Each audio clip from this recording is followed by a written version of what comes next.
Alright, jumping back into specific heat one more time. We want to do a couple practice problems, and at any point you want to pause the video, attempt the problem, and then use the video to check your work. I highly recommend it. But just a little refresher, specific heat is going to be the amount of energy required to raise the temperature of a substance 1 degree Celsius. Now each individual unique substance has its own specific heat, or it has its own certain amount of energy that it needs in order for that temperature to be raised for every gram of mass that is present. So if you don't remember, your formula for specific heat is Q equals mc delta T. Q, we said, was heat energy, and heat energy is measured in joules, can also be measured in kilojoules. M is the mass of the substance, it's going to be measured in grams, can also be measured in kilograms. C is the specific heat constant. Sometimes it may be referred to heat capacity. Either way, though, it will be a constant value for your particular substance. And delta T is the change in temperature. In order to find the change in temperature, do the final temperature minus the starting temperature, or to say temperature final minus the temperature initial. And one important thing to keep up with is the units for each variable. All of these units need to be consistent with the specific heat. If your specific heat constant is measured in joules per gram degrees Celsius, then the unit of measure of each of the other variables needs to be in line with that. So if this is in joules per gram degrees Celsius, then this temperature has to be in degrees Celsius as well. So with that said, let's just jump straight into this work, because the best way to learn how to do it is just to practice it. So looking at our first problem, it says a 20-gram piece of metal absorbs 1500 joules of heat energy, and its temperature changes from 50 degrees Celsius to 175 degrees Celsius. Calculate the specific heat capacity of the metal. Alright, so I know I'm doing specific heat, so I got to pick out my variables for specific heat. That's going to be Q, M, C, and delta T. So I got a 20-gram piece of metal. 20 grams represents the mass. It absorbs 1500 joules of energy. That represents Q, or heat energy. So 1500 joules. Its temperature changed from 50 degrees Celsius to 175 degrees Celsius. So here we can get our temperature change. So it's the final, what it goes to, minus the initial, what it started from. So that's 175 minus 50. It's going to give me a temperature change of 125 degrees Celsius. And then we're calculating the specific heat, so we're looking for C. And the unit of measure for C will be joules per gram a degree Celsius. Now let's see if we can't solve that out. So our formula is Q equals MCAT, or Q equals MC delta T. Q is 1500, M is 20, C is X, change in temperature is 125. So now we just got a little bit of calculations to do in our calculator. Do a little bit of algebra. So I got 1500 equals 20 times X is 20X times 125 is 2500 X. To solve for X, we divide by the value that's with X. That cancels out. So X equals 1500 divided by 2500, and we get 0.60. And since we're talking about specific heat, our unit of measure, we said, was joules per gram degrees Celsius. There is our first answer. Now you could have a second part to a question like this, where to ask you to identify the metal, and it could be laid out in a chart form with various metals and their specific heats. In order to identify the metal that this substance is, you would just compare this calculated value to that particular chart. For instance, if metal A was 0.5, metal B was 1.3, and metal C was 0.64, then which metal is this most likely we're dealing with? You choose the one that is closest to. You may see that, you may not. If you're taking AP, I would say you'll probably see it. Alright, let's do another one. So how many joules of heat are needed to raise the temperature of 15 grams of aluminum from 20 degrees to 65 degrees Celsius if the specific heat of aluminum is 0.9 joules per gram degrees Celsius? Alright, let's pick out our variables as always. So how many joules of heat? So I'm looking for joules, that's heat energy, that's Q. I'm looking for joules of heat.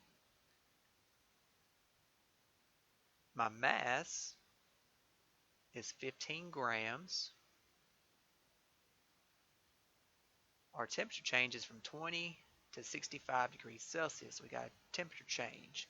So that's 65 minus 20 equals 45 degrees Celsius for our temperature change. And our specific heat is 0.9 joules per gram degree Celsius. Alright, let's set up our formula. Our formula is MCAT, or Q equals MC delta T. Now let's plug in. So Q is X. That's what I'm looking for. M is 15. C is 0.9. Temperature change is 45. Solve for X, all you gotta do is multiply everything. So 15 times 0.9 times 45 gives us 607.5. But 607.5 what? Well, energy is measured in joules. So there is our answer. Alright, next one. To what temperature will a 45 gram piece of glass raise if it absorbs 6,400 joules of heat and its specific heat capacity is 0.5 joules per gram degree Celsius? The initial temperature of the glass is 25 degrees Celsius. So we're looking for the final temperature. So let's pick out those variables.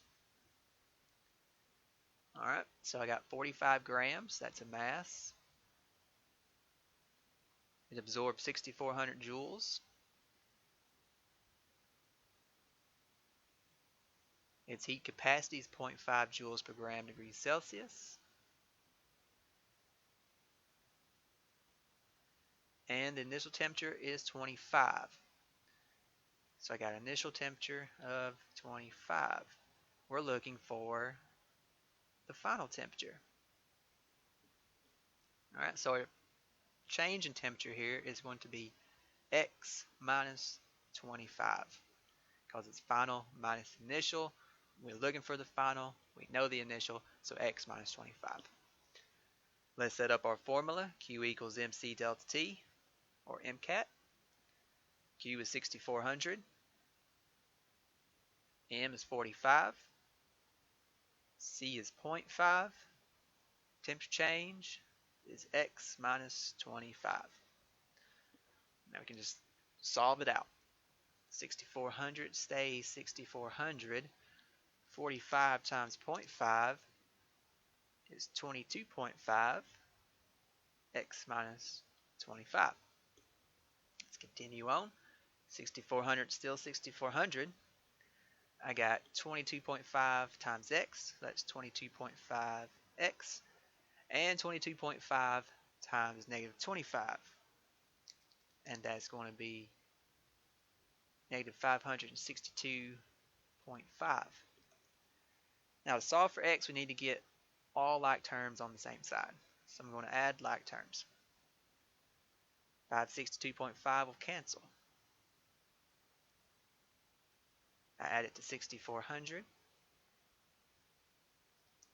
And I get 6,962.5 equals 22.5x. Solve for x, divide by 22.5. That cancels.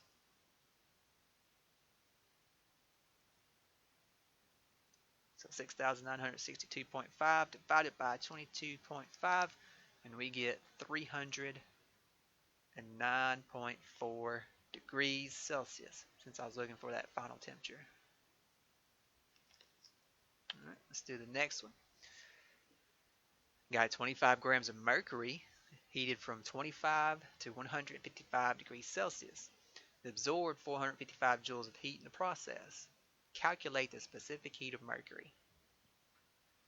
So as always, let's pick out our variables first.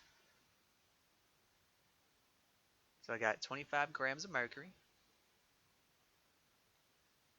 heated from 25 to 155 degrees Celsius. So it's final minus the initial. So that's going to be a change in temperature of 130 degrees Celsius. It absorbed 455 joules. Calculate the specific heat. So we're looking for that C constant. And it's going to be in joules per gram a degree Celsius. All right, let's set up our formula. MCAT or Q equals MC delta T. Plug in. 455 goes for Q. M is 25. C is X. Temperature change is 130. So I got 455. 25 times 130 times X is 3,250X. Divide by the value with X, that cancels. 455 divided by 3250 gives us 0.14 joules per gram degrees Celsius. And there is our specific heat for mercury. Alright, let's do one more. It says how much heat in joules is given out when 150 grams of lead cools from 200 degrees Celsius to 30 degrees Celsius.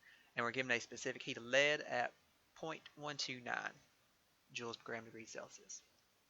Let's pick out our given information. So Q MC delta T.